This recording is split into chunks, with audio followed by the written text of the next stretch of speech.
Baik, ya, Assalamualaikum warahmatullahi wabarakatuh. Selamat pagi, kawan-kawan sekalian. Baik, hari ini akan sedikit saya jelaskan mengenai konsep BK di sekolah menengah. Oke, bisa dilihat di sini. Bimbingan dan konseling Peraturan Menteri Pendidikan Kebudayaan Republik Indonesia nomor 111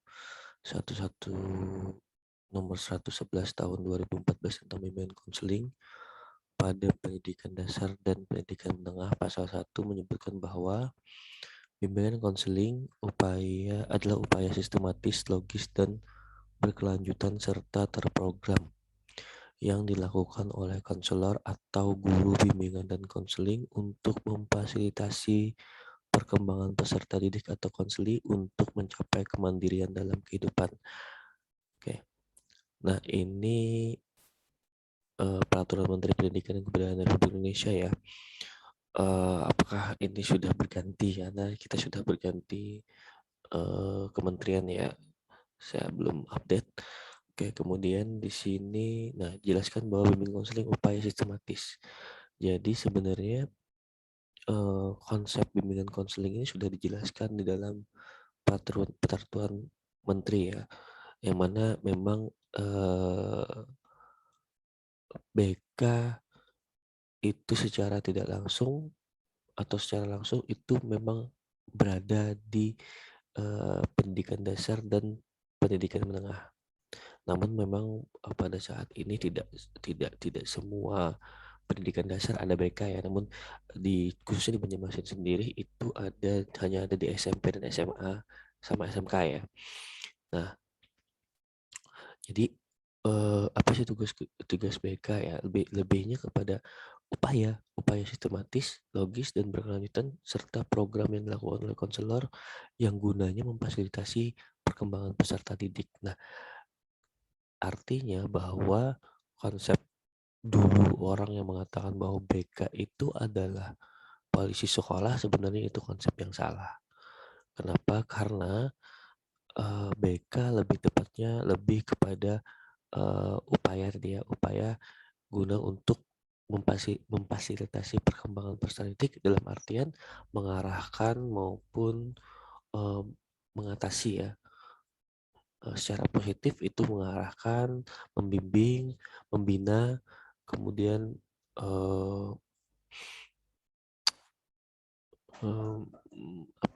mengintervensi ya, maksudnya memberikan intervensi yang sifatnya sederhana ya, konseling dan lain sebagainya. Ada berbagai macam layanan bimbingan konseling berdasarkan pedoman operasionalnya.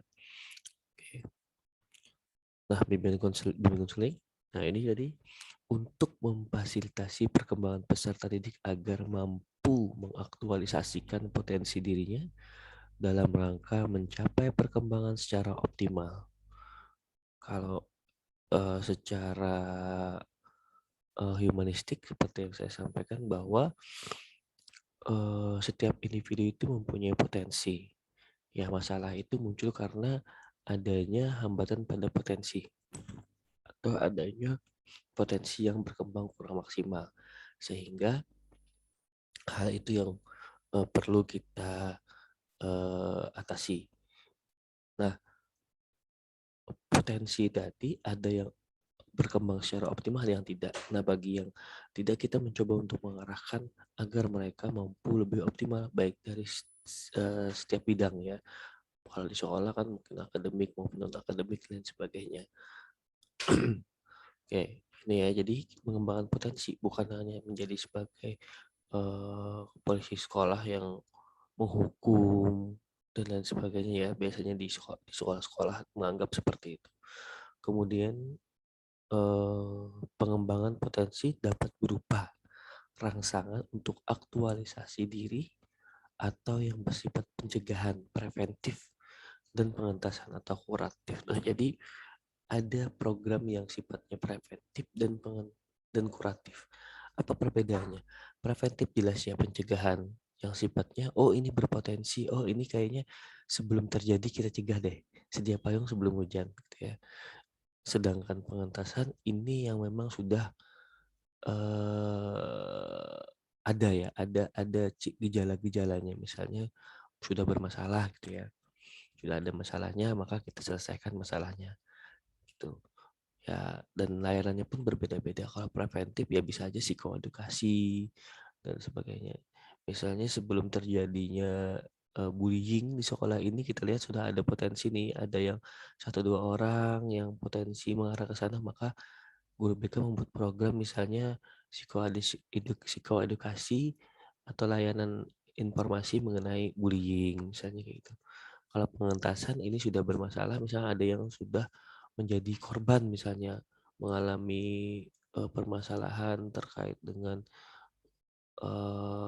yang kurangnya percaya diri dan sebagainya, sehingga guru BK memberikan layanan misalnya konseling individual atau konseling kelompok guna membantu untuk mengembangkan kembali potensi dirinya, sehingga permasalahan percaya diri itu menjadi tidak ada lagi atau berkurang gitu kan. Nah, kemudian utamanya dalam pendidikan kan tetap sama ya, tidak hanya di bimbingan konseling, utamanya berpegangan pada prinsip individual differences. Setiap individu mempunyai bakat maupun potensi yang berbeda. Jadi kita sebenarnya tidak bisa menyamakan antara satu individu dengan individu yang lain. Karena ya setiap individu berbeda. Gitu. Oke. Atau membandingkan, kadang-kadang kita kan bisa oh dia bisa, kenapa tidak bisa. Itu hanya mungkin sebagai motivasi, tetapi bukan menjadi tolak ukur utama bahwa setiap individu itu sama gitu. Tidak, mereka punya potensi yang berbeda-beda. Ada yang potensi akademiknya bagus, ada yang potensi akademiknya kurang, tetapi potensi di bidang lain dia bagus gitu ya. Oke, ini guru BK harus bisa memahami. Tidak hanya guru BK, sebenarnya semua guru ya diharapkan bisa memahami karakteristik dari peserta didiknya. Kemudian indikatornya adalah kesejahteraan siswa. Kenapa sih? Di sekolah itu yang paling utama bagaimana siswa itu bisa well-being. Saya hampir jarang sekali ya bahkan dulu ya, yang istilahnya ketika di sekolah itu sangat senang dan gembira. Mau berangkat sekolah itu semangat dan gembira gitu ya.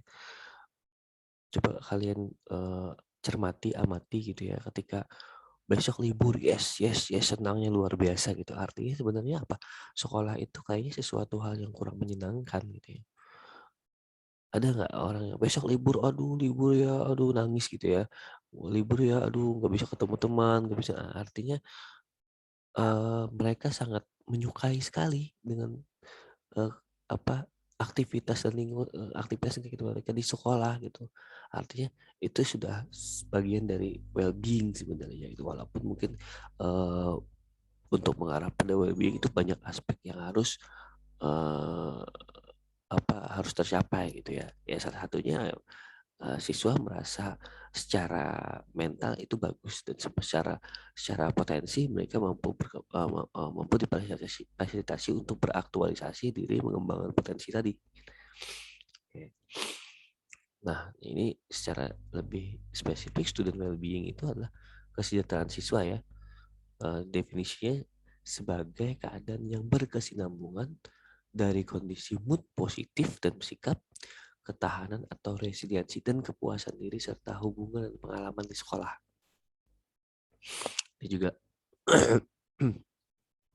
definisi lainnya, kesejahteraan atau well-being yang tinggi berhubungan dengan peningkatan hasil akademik, kehadiran di sekolah, perilaku prososial, keamanan sekolah, dan kesehatan mental. Nah, siswa yang kurang atau merasa tidak sejahtera di sekolah cukup rentan terhadap permasalahan yang ada di sekolah, yang menunjukkan bahwa siswa kurang sehat secara mental ataupun menunjukkan hasil akademik yang kurang maksimal sebagaimana potensinya. Nah, ini tadi yang seperti saya jelaskan. Artinya, ketika siswa itu well-being, maka korelasi bahkan berhubungan dengan pencapaian akademik yang positif, yang bagus misalnya. Tingkat kehadirannya bagus. Tidak ada lagi istilahnya membolos, tadi malas ke sekolah dan sebagainya. Kemudian prososial, perilaku prososialnya bagus. Mungkin akan lebih berempati, kehidupan sosialnya juga satu sama lain itu lebih bagus, interaksinya, merasa aman, nyaman di sekolah dan secara mental mereka merasa tidak ada gangguan gitu. Tapi ketika misal ada bullying, nah itu jelas di sekolah itu sudah tidak well-being gitu. Ada tindakan bullying di sekolah itu tidak well-being gitu. Karena ada pelaku, ada korban gitu. Yang korban mungkin merasa ini tidak nyaman gitu. Ya, dan akhirnya memunculkan suatu permasalahan yang mengarah pada permasalahan mental terutama gitu. Saya menilai gini, kalau di sekolah kan tidak ada istilahnya itu kayak pusat kesehatan mental tuh nggak ada ya sebenarnya. Tapi eh, di sekolah wajib harus ada UKS dan BK gitu ya. UKS dan BK kan kayaknya cukup apa ya wajib ya di sekolah itu ya. Gitu ya. Dan nah kalau UKS itu kan untuk kesehatan fisik ya, orang yang sakit ke sana. Nah kalau saya menilai BK itu adalah Center of Mental Health. Jadi pusat kesehatan mental sebenarnya di BK itu. Makanya kalau sekolah-sekolah yang bagus itu BK-nya pun juga bagus. Kenapa? Karena uh, di kesehatan mental siswanya terjaga gitu oleh guru BK. Mereka melihat situasi, program-program yang dibuat itu menyesuaikan dengan kebutuhan yang ada di lapangan. Nah ini yang bagusnya seperti itu. Makanya saya melihat BK itu harus dikembangkan dengan lebih bagus lagi karena menurut saya bahwa BK di sekolah itu adalah Center of Mental Health gitu ya. Makanya ketika uh, kesehatan mentalnya bagus tadi ya mengarah pada yang disebut dengan student well-being, kesejahteraan dari siswa. Nah ini fungsi bimbingan menurut Winkle dan Sri Astuti 2007. Yang pertama penyaluran, membantu menyalurkan bakat dan minat peserta didik baik secara akademik maupun non akademik. Ya penyaluran ya, penyaluran bakat minat. Jadi sebenarnya ketika memang siswa memiliki bakat di non akademik ya harusnya difasilitasi gitu ya, bukan malah dikeluhkan gitu. Sebagian besar dikeluhkan. Bagaimana cara memfasilitasinya? Ya dilihat, oh aktivitas mereka misalnya mengikuti non akademik itu cukup tinggi. Bagaimana penyesuaian dengan akademik? Nah itu yang harus dipikirkan. Saya mempunyai siswa atlet dulu dan siswa atletnya cukup bagus di prestasinya di tingkat nasional, ya. Nah malah kamu ini sering nggak masuk, sering ini ya gimana? Nah itu harusnya menjadi apa ya? Menjadi pemikiran dari guru, terutama khususnya guru BK ya, guru maupun guru BK gitu ya.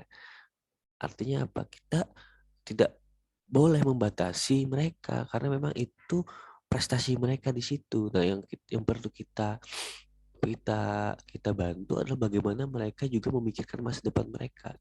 Contoh seorang atlet kan, oh mereka aktif di olahraga, berprestasi di sana, tetapi bagaimana mereka bisa balance antara akademik dengan olahraga, itu yang paling penting. Kenapa?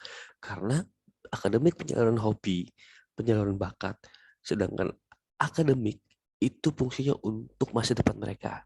Sehingga kita perlu juga, oh ini kekurangan waktu nih, perlu waktu tambahan atau perlu kita kasih tugas yang bisa membuat mereka menyusul ketertinggalan mereka dari sisi akademik. Misalnya seperti itu. Nah ini cukup bijak menurut saya. Namun pada saat ini sangat-sangat kurang sekali yang seperti bahkan di kelas khusus olahraga pun yang saya tahu ya itu belum seperti itu. Mungkin di kelas-kelas yang lain pun juga hampir sama seperti itu gitu ya.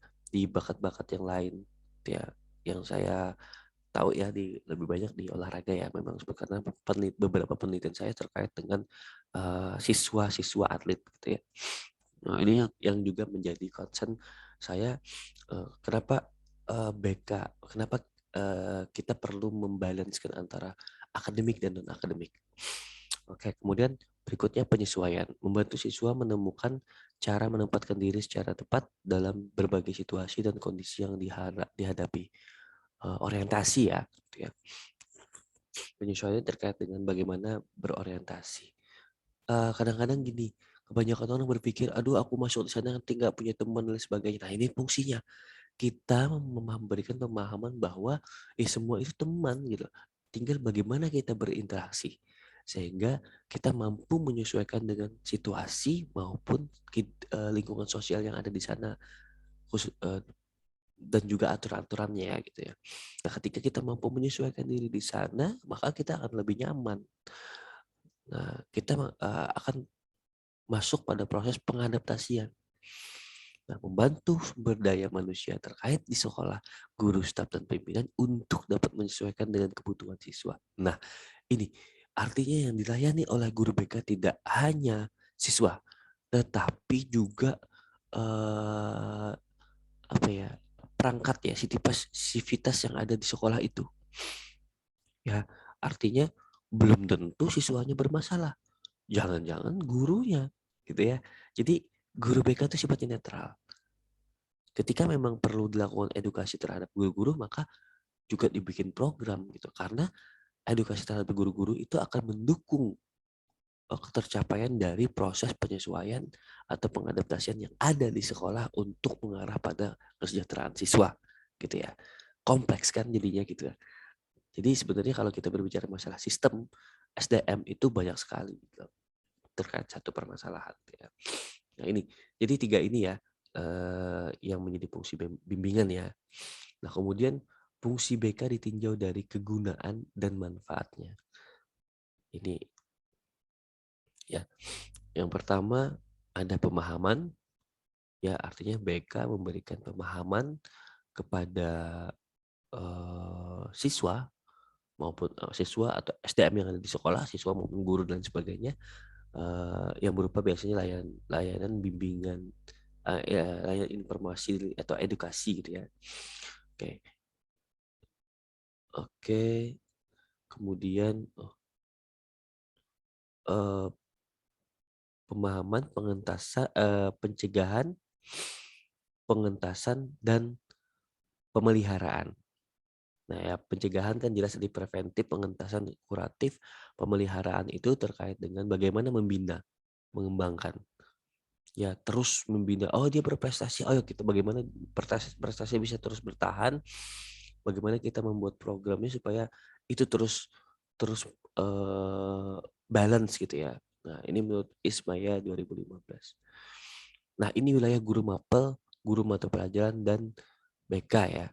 Nah keunikan dan keterkaitan pelayanan guru mata pelajaran dengan guru bimbingan konseling atau konselor. Jadi ini ada dimensinya ya. Kalau misalnya sendiri ada wilayah gerak, guru mata pelajaran, mungkin jenjang pendidikan dasar dan pendidikan menengah ya. Guru BK ini jenjang pendidikan dasar dan pendidikan menengah juga. Nah ini bisa dilihat ya. Ini saya ambil dari, nah ini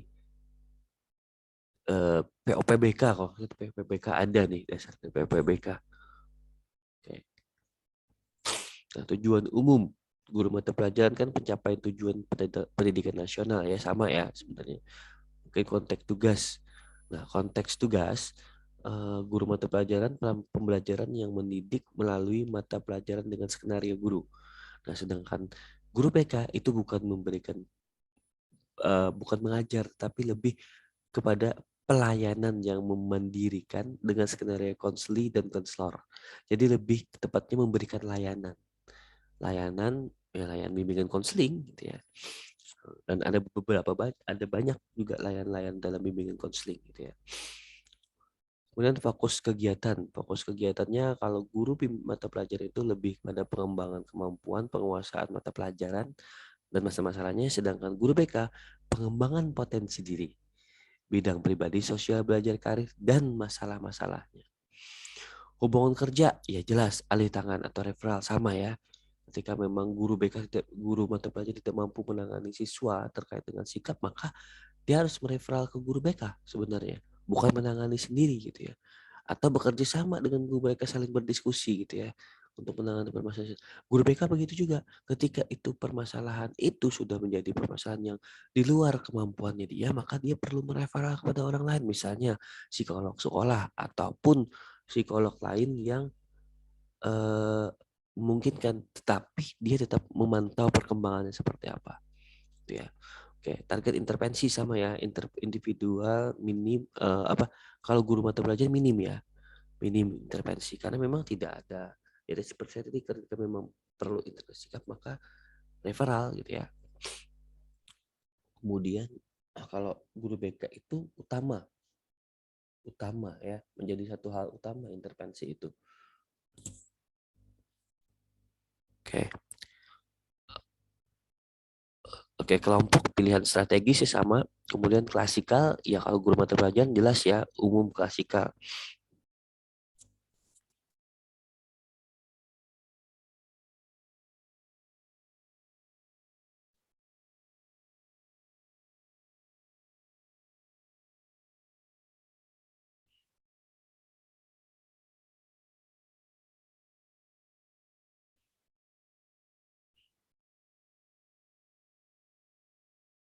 Oke, nah, klasikal jelas ya.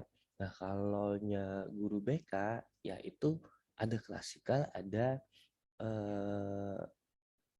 kelompok kecil, ada individual gitu ya.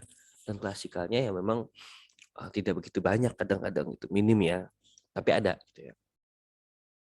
Kan ada bimbingan layanan informasi gitu ya, sifatnya klasikal. Kemudian ekspektasi kinerja, ukuran keberhasilan, kalau ini pencapaian standar kompetensi lulusan lebih bersifat kuantitatif. Nah, sedangkan BK itu kemandirian dalam kehidupan, lebih bersifat kualitatif yang unsur-unsurnya saling terkait. Ya, ya terkait perkembangan kan saling terkait satu sama lain. Kalau pendekatan umum ya jelas ya di sini pemanfaatan kalau guru mata pelajaran pendekatan dampak pembelajaran, ya instructional effect dan dampak penyataan melalui pembelajaran yang mendidik. Sedangkan guru BK itu pengenalan diri dan lingkungan oleh konseling dalam rangka pengentasan masalah pribadi sosial belajar dan karir dengan skenario tindakan merupakan hasil transaksi yang merupakan keputusan konseling. Jadi pengentasan pengenalan diri preventif dan kuratifnya yang sifatnya itu berdasarkan kebutuhan dari siswa. Makanya need assessment. Jadi untuk membuat program dalam program bimbingan konseling itu membutuhkan need assessment. Apa sih kebutuhan siswa? Apa sih permasalahan yang saat ini dirasakan di sekolah gitu ya. Bukan asal bikin program. Ada dasar-dasarnya ya, langkah-langkahnya.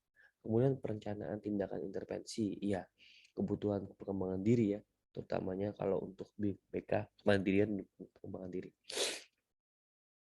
Pelaksanaan tindakan intervensi, penyesuaian proses berdasarkan respon individual. Jadi sedangkan ini penyesuaian proses berdasarkan respon individual, konseling dalam transaksi makna yang lebih lentur dan terbuka. Jadi guru BK itu dibilang terbuka itu artinya mereka lebih fleksibel dalam melakukan pendekatan dengan siswa. Ya, makanya guru BK yang baik mungkin bagi siswa adalah guru BK yang mampu menjadi teman mereka dan mampu menjaga rahasia mereka, tidak ember gitu ya. Sehingga mereka akan lebih banyak bercerita dan curhat kepada guru BK dan mereka merasa ketika berbicara dengan guru BK mereka mendapatkan mampu menemukan solusinya. Walaupun mungkin sebagian besar harapannya adalah kita mengarahkan untuk mereka mencari solusi mereka sendiri. Tapi dibantu oleh guru BK, bukan guru BK hanya sekedar memberikan nasihat dan sebagainya. Gitu.